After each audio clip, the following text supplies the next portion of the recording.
देखिए, साइबर ठगी को लेकर चौंकाने वाला खुलासा हुआ है। रायपुर पुलिस के पिछले 2 साल के आंकड़ों के मुताबिक अब साइबर क्राइम केवल अनपढ़ या कम पढ़े लिखे लोगों तक सीमित नहीं रह गया है, बल्कि सॉफ्टवेयर इंजीनियर्स, सीए, बैंक कर्मचारी, डॉक्टर्स, वकील और शिक्षक जैसे प्रोफेशनल्स भी इस जाल में या तो आरोपी के तौर पर सामने आ रहे हैं या फिर खुद ही ठगी का शिकार हो जा रहे हैं। पर यह पूरा ट्रेंड आखिर क्या है, आप इस रिपोर्ट के जरिए समझिए।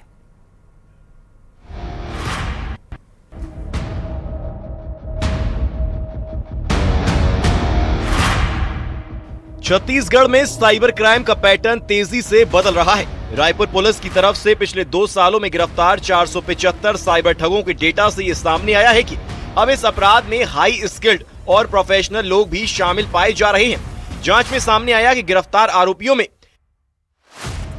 Software engineer, chartered accountant, bank manager, medical professional और प्रोफेसर तक शामिल हैं। इनमें बैंकिंग सेक्टर से जुड़े कई कर्मचारी भी पाए गए हैं। सिर्फ अपराधी ही नहीं, बल्कि साइबर ठगों का सबसे बड़ा निशाना भी अब पढ़े लिखे और आर्थिक रूप से मजबूत लोग बन रहे हैं। रिटायर्ड अधिकारी, डॉक्टर, पुलिस अधिकारी और शेयर मार्केट निवेशक तक इस जाल में फंसकर भारी रकम गंवा रहे हैं। जांच एजेंसियों के मुताबिक ठगी से अर्जित रकम को शेयर बाजार और प्रॉपर्टी में निवेश किया जा रहा है, जिससे पूरे नेटवर्क की फाइनेंशियल ट्रेल खंगाली जा रही है। इतना ही नहीं, छत्तीसगढ़ से बैठकर विदेशी नागरिकों को भी निशाना बनाए जाने की इनपुट मिल रहे हैं। प्रकाश में आया है कि इनमें दोनों तरह के लोग शामिल होते हैं। कुछ एजुकेटेड लोग, सॉफ्टवेयर इंजीनियर भी शामिल होते हैं और कुछ ऐसे होते हैं जिनके पास बहुत 12वीं पास होते हैं, 12वीं फेल भी होते हैं। ये लोग जो है छोटी छोटी क्लासेस के माध्यम से ये चीज़ें सीखते हैं कि हमको लोगों से बात क्या करना है, उनसे क्या क्या जानकारी मांगना है, उनको कैसे प्रलोभित करना है और क्या हड़बड़ी में उनसे जानकारी मांगना है जिससे उनके साथ में ठगी कारित कर सकें। पुलिस डेटा में कई चौंकाने वाले मामले सामने आए हैं, जिनमें विधायक, रिटायर्ड अधिकारी और प्रोफेशनल्स तक शामिल हैं, जिन्होंने अलग अलग साइबर फ्रॉड में लाखों से करोड़ रुपए तक गंवाए हैं। कुछ ठगी के मामले बताते हैं आपको। डॉक्टर से 2 करोड़ 92 लाख की ठगी, रिटायर्ड जनरल मैनेजर से 2 करोड़ 83 लाख की ठगी, वेटरनरी डॉक्टर से 1 करोड़ 25 लाख की ठगी, इंजीनियरिंग प्रोफेसर से 88 लाख की ठगी, डेंटिस्ट से 37.50 लाख की ठगी, जनरल मैनेजर से 20 लाख की ठगी, रिटायर्ड क्लर्क से 14 लाख और तो और विधायक पुरंदर मिश्रा भी 10,000 की ठगी का शिकार हो चुके हैं। जो शिक्षित है, अशिक्षित है, सब फंस जाते हैं इसमें। रीजन भी कि कुछ लालच में फंसते हैं, कुछ डर में फंसते हैं, तो एक हॉलो इफेक्ट क्रिएट होता है और उस इफेक्ट के बाद लोग उसमें धंसते चले जाते हैं। बड़े वीआईपी के केसेस में भी देखेंगे तो उन्होंने जो टारगेट प्रोफाइल पकड़े, अगर एमएलए है तो उनको पीए के नाम से फोन जा रहा है, तो कहीं ना कहीं उनको पता है कि इनका टारगेट भी जो है छोटा आदमी नहीं है, उसकी भी डिटेल निकाल के बैठे हैं। कि पढ़े लिखे लोगों को फंसाना आसान हो गया है, क्योंकि सामने वाला जो अटैकर है, सामने वाला जो फ्रॉड करने वाला है, उसको अच्छे से समझ में आ चुका है कि मुझे टारगेट की बेसिक प्रोफाइल पता है। पुलिस का मानना है कि आने वाले समय में साइबर क्राइम सबसे बड़ी चुनौती बनकर सामने आएगा, क्योंकि तकनीक के साथ साथ अपराध का तरीका भी लगातार बदल रहा है। वहीं युवा तेजी से शॉर्टकट मनी के लालच में इस नेटवर्क का हिस्सा बनते जा रहे हैं। फिलहाल एजेंसियां पूरे नेटवर्क की गहराई से जांच कर रही हैं। रायपुर से तनु वर्मा के साथ न्यूज़ 18।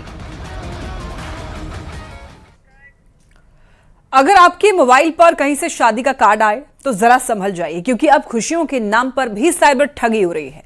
बलिया में डिजिटल वेडिंग कार्ड खोलते ही 2 लोगों के खातों से 1,87,000 रुपए साफ हो गए। देखिए।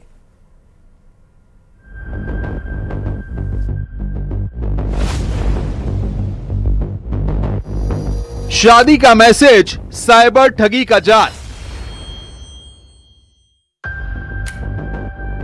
कार्ड खोला, बैंक अकाउंट खाली। शादी के कार्ड के बहाने डिजिटल डकैती। डिजिटल जमाना है, छोटे से बड़ा हर काम फोन पर आसानी से हो रहा है। ऐप डाउनलोड करना हो, बिजली, फोन बिल या पेमेंट करना हो तो मिनटों में सारे काम हो जाते हैं। लेकिन डिजिटल दुनिया में साइबर ठगी का जाल भी तेजी से फैलता जा रहा है। साइबर ठग लोगों को चूना लगाने के लिए नए नए तरीके निकाल रहे हैं। बलिया के सिकंदरपुर में 2 लोग डिजिटल शादी कार्ड के जाल में फंस गए।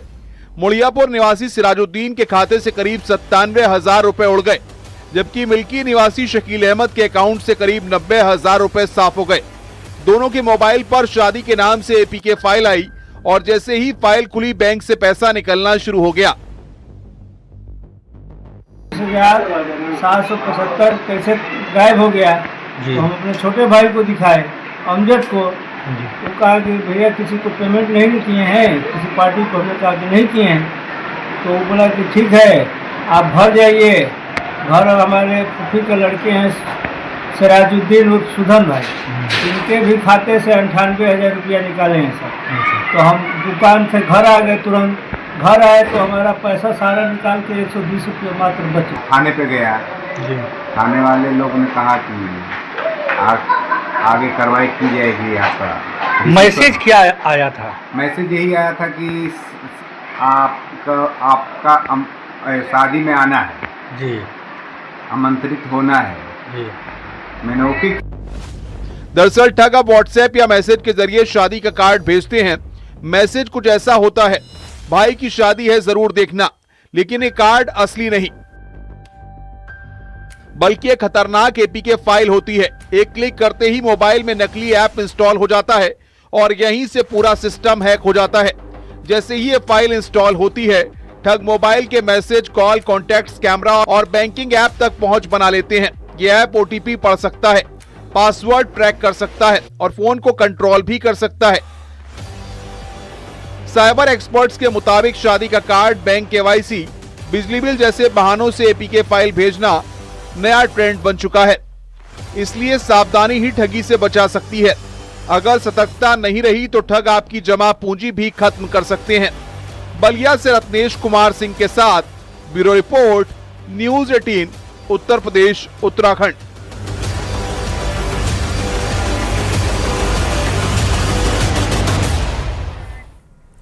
पश्चिम बंगाल की सियासत में इन दिनों जांच एजेंसियों का पहिया तेजी से घूम रहा है। राज्य में सत्ता परिवर्तन के बाद मुख्यमंत्री शुवेंदु अधिकारी की सरकार लगातार उन मामलों की जांच आगे बढ़ा रही है जो पूर्व मुख्यमंत्री ममता बनर्जी के कार्यकाल से जुड़े हुए बताए जा रहे हैं। नतीजा यह है कि अब जांच की आंच सीधे ममता बनर्जी के घर तक पहुंच गई है।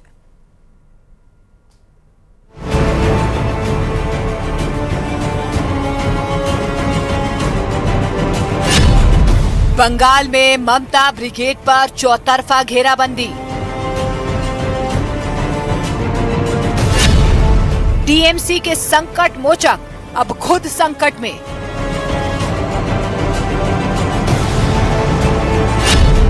घोटाले, एफआईआर और समन्स, बंगाल में सियासी संग्राम।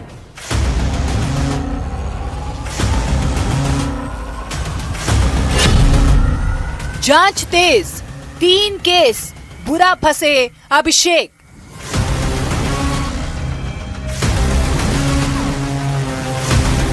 रात के सन्नाटे में घड़ी ने जैसे ही 3 बजाए, कोलकाता के कालीघाट में हलचल बढ़ गई।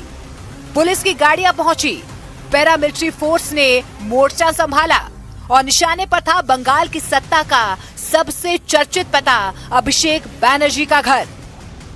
देखिए, अभिषेक बंदोपाध्याय के घर का नज़ारा सुबह में जो नज़ारा है, ये सालवनी थाना के पुलिस आज सुबह आ चुका है।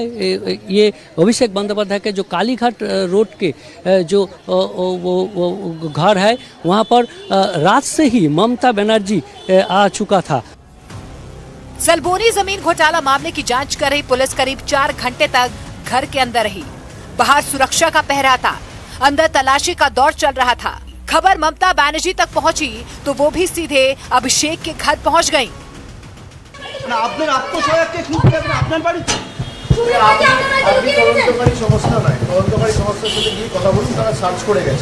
उत्तर तारा देव আমি তদন্তকারী সংস্থার প্রতিনিধি ঢুকিয়ে রেখেছি কি না আমার পুরো বাড়ি সার্চ হয়েছে उत्तर তদন্তকারী সংস্থার প্রতিনিধিদের জিজ্ঞেস করুন। लेकिन कहानी सिर्फ एक छापेमारी की नहीं है। अभिषेक बनर्जी पहले ही फर्जी सिग्नेचर मामले में सीआईडी के रडार पर हैं। कुछ दिन पहले घंटों पूछताछ हुई, अब फिर से भवानी भवन बुलाया गया है। साथ ही चुनाव के दौरान भड़काऊ बयान देने के आरोप में भी सीआईडी की तरफ से अभिषेक के खिलाफ समन्स जारी किया गया है। यानी सवालों का घेरा अब छोटा नहीं बल्कि लगातार बड़ा होता जा रहा है। আমি যদি সত্যি কোনো ভুল বলে থাকি, আমি এই স্টেটমেন্টগুলো কবে করেছি? নির্বাচন চলাকালীন। নির্বাচন যখন চলছে, ল অ্যান্ড অর্ডার, আইন শৃঙ্খলা কার আন্ডারে? ইলেকশন কমিশনের আন্ডারে, মমতা বন্দ্যোপাধ্যায়ের আন্ডারে তো ছিল না। তাহলে তখন আমার বিরুদ্ধে এফআইআর হলো না কেন? ইলেকশন কমিশনের বিরুদ্ধে কমপ্লেন হলে ইলেকশন কমিশন আমার বিরুদ্ধে ব্যবস্থা নিল না কেন? और मुश्किलें यही नहीं थमती। कभी बंगाल की सबसे ताकतवर नेता रही ममता बनर्जी भी अब विवादों के भंवर में फंसती नजर आ रही हैं। कोलकाता के हेयर स्ट्रीट थाने में उनके खिलाफ एफआईआर दर्ज करवाई गई है। आरोप है सांप्रदायिक टिप्पणी की और शिकायत एक कारोबारी ने दर्ज करवाई है। हम लोग हैरेस्ट हो रहे हैं, BJP peoples are harassing me, police are harassing us. और इसी बीच ईडी ने भी अपना मोर्चा खोल दिया है। नगर पालिका भर्ती घोटाले की जांच करते हुए एजेंसी ने पूर्व मंत्री और टीएमसी विधायक मदन मित्रा के घर समेत कई ठिकानों पर छापेमारी की। जांच एजेंसी ये पता लगाने में जुटी है कि कथित तौर पर भर्ती के खेल में किसने फायदा उठाया, किसने सिफारिश की और किसने पैसा लिया। बंगाल की राजनीति में इस वक्त तस्वीर बेहद दिलचस्प है। एक तरफ ममता बनर्जी के खिलाफ एफआईआर, दूसरी तरफ अभिषेक बनर्जी पर पुलिस और सीआईडी की नजर, तीसरी तरफ भर्ती घोटाले की मनी ट्रेल की जांच। यानी बंगाल में सियासत और जांच एजेंसियों के बीच मुकाबला अब खुलकर सामने आ चुका है। सवाल यही है कि ये महज जांच का दौर है या फिर बंगाल की राजनीति में किसी बड़े भूचाल की प्रस्तावना।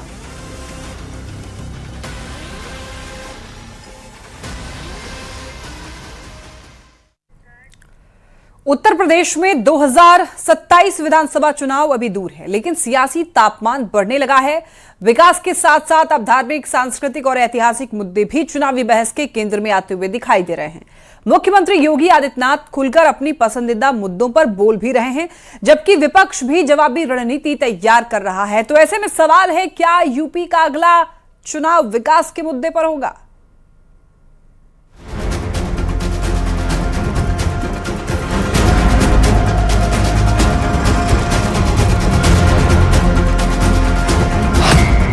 योगी के वैचारिक मुद्दों से गरमाई सियासत, गाय और आस्था पर बीजेपी का बड़ा संदेश, अखिलेश की चुनौती, बीजेपी का जवाबी दांव, 2027 की राह में पहचान की राजनीति का खेल। उत्तर प्रदेश की राजनीति में चुनावी बिसात बिछनी शुरू हो चुकी है। मुख्यमंत्री योगी आदित्यनाथ लगातार ऐसे मुद्दों को सामने ला रहे हैं जो बीजेपी के वैचारिक एजेंडे के केंद्र में रहे हैं। हाल ही में उन्होंने सैयद सालार मसूद गाजी को माफिया बताते हुए अपने राजनीतिक रुख को साफ कर दिया। वहीं गाय को लेकर उठी बहस में भी उन्होंने साफ कहा कि गाय भारतीय संस्कृति और आस्था का प्रतीक है। क्या मां और पुत्र के बीच में कुछ घोषित करने की आवश्यकता पड़ती है क्या? क्या किसी पुत्र को बताने की आवश्यकता पड़ती है कि तुम्हारी मां है, इसका सम्मान करो? ये हमारे संस्कार हैं।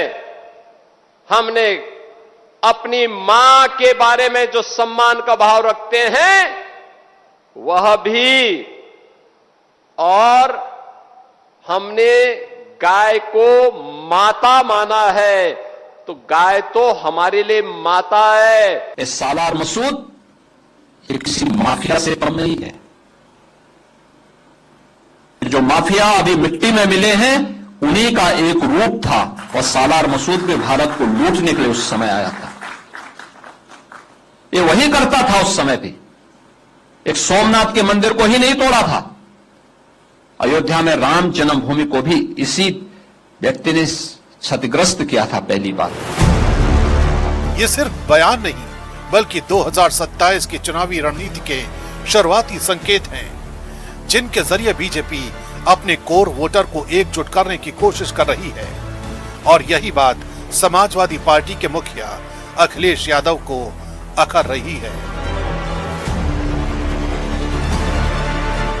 गाय की सेवा नहीं करना चाहते हैं, गाय के नाम पर ये वोट लेना चाहते हैं। और कासगंज के कहीं डिवाइडर हो, एटा में तो मैं देखाया, एटा में मुड़ते ही डिवाइडर पे सांड बैठे हुए थे। तो बताओ, सांड बैठे हैं, इसकी रखवाली देखभाली करने का काम किसका है? और गाय की सेवा करना हमारा आज का नहीं पौराणिक काम है। पुराना इतिहास हमारा रहा है गाय की सेवा, हम गाय की सेवा करते रहेंगे। योगी आदित्यनाथ के बयानों की खासियत ये है कि वे सीधे वैचारिक बहस छेड़ते हैं। यही वजह है कि विपक्ष को भी प्रतिक्रिया देनी पड़ती है, चाहे सैयद सालार मसूद गाजी का मुद्दा हो या सांस्कृतिक पहचान का सवाल।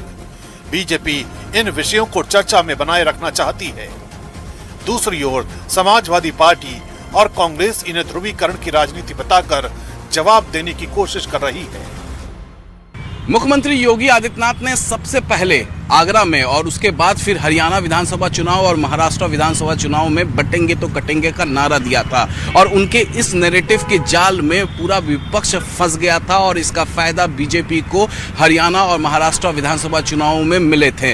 अब उसी नैरेटिव को एक बार फिर से आगामी विधानसभा चुनाव 2027 के लिए सेट कर रहे हैं मुख्यमंत्री योगी आदित्यनाथ और इस बार सैयद सालार मसूद गाजी से लेकर अवैध धर्मांतरण, लव जिहाद जैसे तमाम मुद्दों पर लगातार बोल रहे हैं और विपक्ष कहीं ना कहीं उनके इन तमाम बयानों पर प्रतिक्रिया भी दे रहा है। यूपी की राजनीति में इतिहास, आस्था और पहचान के मुद्दे हमेशा प्रभावी रहे हैं।